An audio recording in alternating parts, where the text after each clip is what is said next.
11 बजे हम लोग जाकर तेलंगाना के सीईओ जो इलेक्शन कमीशन ऑफ इंडिया के सीईओ तेलंगाना के उनसे हम लोग मैं खुद जाकर मुलाकात किया और उनको रिप्रेजेंटेशन दिया हूँ। और उस रिप्रेजेंटेशन में हमने उनसे चंद बातें उनके सामने रखी हैं।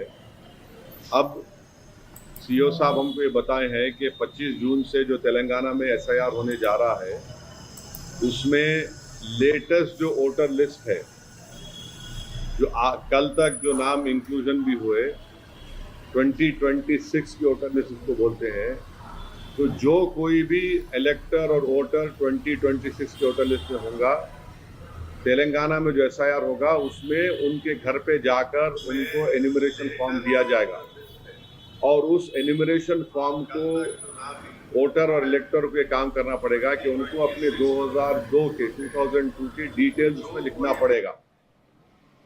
तो ये एक नई चीज हमको आज सीईओ साहब से मालूम हुई है। तो हम उनसे रिक्वेस्ट ये करें कि अब प्री एसआईआर जो एक्सरसाइज हुआ है जिसमें लाखों की तादाद में इलेक्टर्स और वोटर्स की मैपिंग हो चुकी है और हम लोग सब पब्लिक ये समझ रही थी कि 2002 के डिटेल्स को प्री प्रिंटेड फॉर्म में दिया जाएगा, मगर अब जो लेटेस्ट जो डेवलपमेंट ये हुआ है कि 2026 की वोटर लिस्ट में जो इलेक्टर्स का नाम है वो फॉर्म उनको दिया जाएगा और उसमें उनको अपने 2002 के वोटर डिटेल्स लिखना पड़ेगा।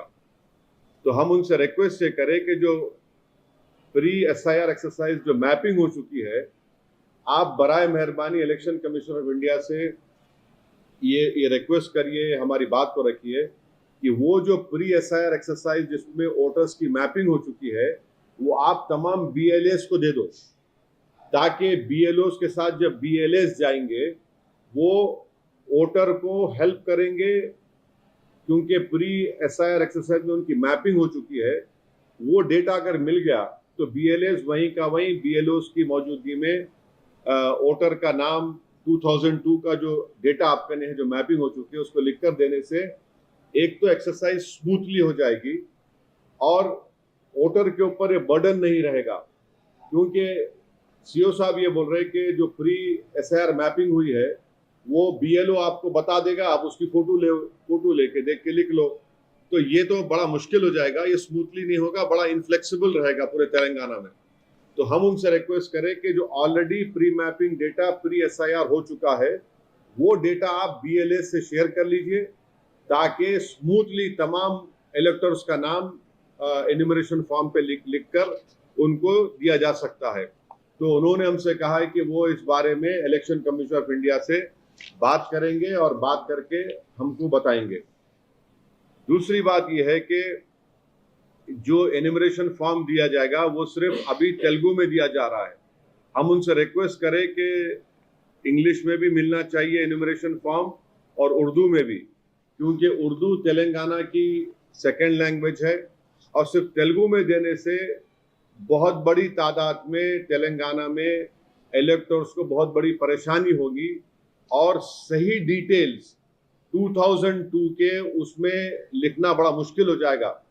तो इसलिए हम उनसे ये रिक्वेस्ट करें कि तेलुगु के साथ साथ उर्दू और इंग्लिश में भी एन्यूमरेशन फॉर्म्स बीएलओस 25 तारीख से इलेक्टर वोटर्स को देना।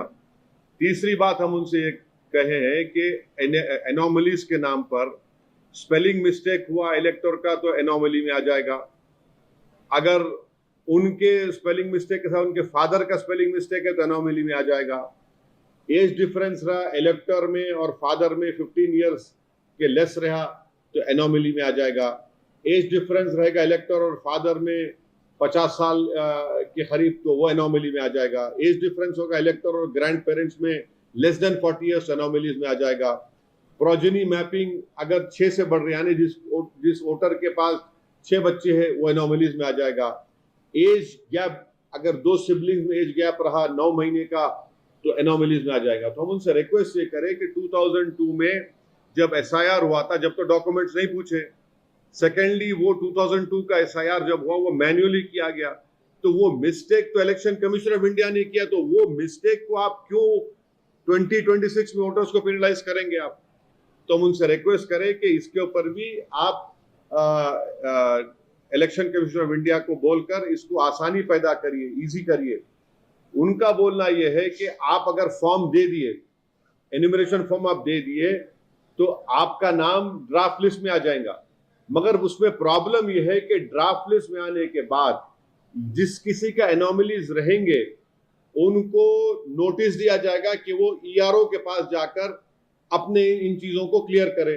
अब भाई स्पेलिंग मिस्टेक अगर आप कर रहे हैं और मेरे को ईआरओ के पास जाना पड़ेगा फाइनल लिस्ट में मेरा नाम इंक्लूड कराने के लिए, तो बड़ा बर्डनसम हो जाएगा ये तो इसीलिए हम सीईओ साहब से रिक्वेस्ट किए कि सर आप ईसीआई इलेक्शन कमीशन इंडिया को बोलकर ये जो स्पेलिंग मिस्टेक है, प्रोजेनी मैपिंग जो 6 है और एज गैप है, इसको आप प्लीज इजी करिए ताकि सबके नाम आ जाएंगे। अगर ड्राफ्ट लिस्ट में नाम आने के बाद नोटिस दिया जाएगा और ईआरओ के पास जाना पड़ेगा तो बहुत मुश्किल हो जाएगी और कई लोगों के नाम नहीं आएंगे। अब हम उनसे ये भी पूछे कि कौन से लॉ के तहत election commission of India article 324 का हवाला देता है, तो भाई कौन से लॉ के तहत आप ये हमारे को बोल रहे कि जिसके 6 बच्चे उसके मैपिंग नहीं होगी?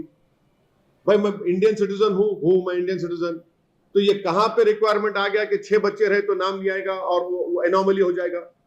ऐसा बोले तो फिर नरेंद्र मोदी साहब की फैमिली में भी 6 हैं भाई बहन पूरे, अमित शाह साहब की फैमिली में भी 6 है, योगी आदित्यनाथ की फैमिली में भाई बहन भी 6 है, तो उनको क्या एनोमली में डालेंगे क्या फिर आप? तो ये तो बड़ा मुश्किल हो जाएगा। कौन से लॉ के तहत हो रहा है ये? तो हम उनसे रिक्वेस्ट करें कि इलेक्शन कमीशन ऑफ इंडिया से आप बात करके इसको प्लीज सिंप्लीफाई करिए। ये जो स्पेलिंग मिस्टेक्स है ये हमारी गलती नहीं है, वोटर की तो 2002 की गलती है।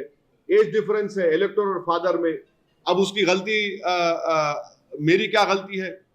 अगर किसी के मदर और फादर बच्चे को पैदा करे और 15 साल का डिफरेंस है, उसमें गलती क्या है? ये तो ये हो जाएगा कि अगर कोई बेटा 6 फुट 3 इंच का रहा तो आप बोलेंगे नहीं हम खाली 6 फुट जो रहेंगे उनका नाम डालेंगे। अरे उसकी गलती क्या है? 6 फुट 3 इंच का हो गया तो उन्हें, तो ये बड़ा मुश्किल हो जाएगा क्योंकि ड्राफ्ट लिस्ट में आने के बाद ईआरओ के पास जाओ, ईआरओ अगर एक्सेप्ट नहीं करा तो फिर आप डिस्ट्रिक्ट इलेक्शन ऑफिसर के पास जाओ, वहां गए तो सीओ के पास जाओ, वहां गए तो फिर आप कोर्ट को जाओ। तो इसको सिंप्लीफाई करने की जरूरत हम ये बोले। चौथी बात हम उनसे बोले हैं कि जो 12 लिस्ट ऑफ डॉक्यूमेंट्स का जो हवाला दिया गया है उसमें आप देखिए, मैं फिर से कह रहा हूं कि तेलंगाना में एनआरसी नहीं हुआ तो 12 में से 1 चला गया। तेलंगाना में परमानेंट रेजिडेंट सर्टिफिकेट नहीं दिया जाता, वो खत्म हो गया। तेलंगाना में फैमिली रजिस्टर का सर्टिफिकेट नहीं दिया जाता, तो 12 में से 3 तो तेलंगाना में दिए ही नहीं जाते, तो हम क्या करना बताइए फिर आप? इसीलिए हम उनको रिक्वेस्ट किए, रिप्रेजेंटेशन में दिए कि आप तेलंगाना गवर्नमेंट का ड्राइविंग लाइसेंस इशू होता स्टेट गवर्नमेंट देती, उसको एक्सेप्ट करिए। तेलंगाना में फूड सिक्योरिटी कार्ड गवर्नमेंट देती, उसको एक्सेप्ट करिए। और पैन कार्ड जो गवर्नमेंट ऑफ इंडिया देती है उसको भी इंक्लूड करिए, क्योंकि ये सब तीनों डॉक्यूमेंट पोलिंग के दिन वोटर इसको दिखाकर अपना वोट डाल सकता। जब मैं दिखाकर वोट डाल सकता हूं तो फिर दिखाकर अपना नाम क्यों इंक्लूड नहीं करा? तो हमको उम्मीद है कि सीओ साहब और खास तौर से इलेक्शन कमीशन ऑफ इंडिया के लोग ऑफिसर और खास तौर से हमारे चीफ इलेक्शन कमिश्नर साहब हमारे रिप्रेजेंटेशन पे गौर करेंगे। और एक चीज हम उनको बताए कि 2026 कोटा लिस्ट में किसी का नाम नहीं आया तो उन्होंने क्या करना? तो सीओ साहब बोले कि फॉर्म 6 डालिए। ठीक है, फॉर्म 6 डाल दिए। फॉर्म 6 डाल जिसका वोटर का नाम नहीं है 26 में, अब फॉर्म 6 डालने के बाद क्या होगा कि फाइनल लिस्ट जब आएंगी उसमें उसका नाम इंक्लूड होगा, तो उसकी भी कोई गारंटी नहीं है कि फाइनल लिस्ट में आएगा नहीं आएगा। मैंने पहले ड्राफ्ट लिस्ट आएंगी, फिर क्लेम्स एंड ऑब्जेक्शंस होगा, फिर फाइनल लिस्ट आएंगी। तो ये 5 इंपॉर्टेंट इश्यूज के बारे में आज हम चीफ इलेक्टोरल ऑफिसर तेलंगाना के पास जाकर ये रिप्रेजेंटेशन दिए। मैं उनका बहुत शुक्रगुजार हूं कि आज सेकंड सैटरडे रहने के बावजूद भी वो वक्त निकाल कर आए। मगर ये इंपॉर्टेंट इशू है, हम उम्मीद करते कि इलेक्शन कमीशन ऑफ इंडिया हमारे रिप्रेजेंटेशन को बड़ी संजीदगी से गौर करके इसका सोल्यूशन निकालेगा, क्योंकि ये सब के सब बहुत जरूरी है। क्योंकि हम भी यही चाह रहे कि जेन्युइन वोटर का नाम एसआईआर में इंक्लूड हो, और इसके लिए बहुत जरूरी है कि इलेक्शन कमीशन ऑफ इंडिया हमारी इस रिप्रेजेंटेशन को गौर करके इसमें जो हमने जो उनसे रिक्वेस्ट किया है उसको एक्सेप्ट करें। सर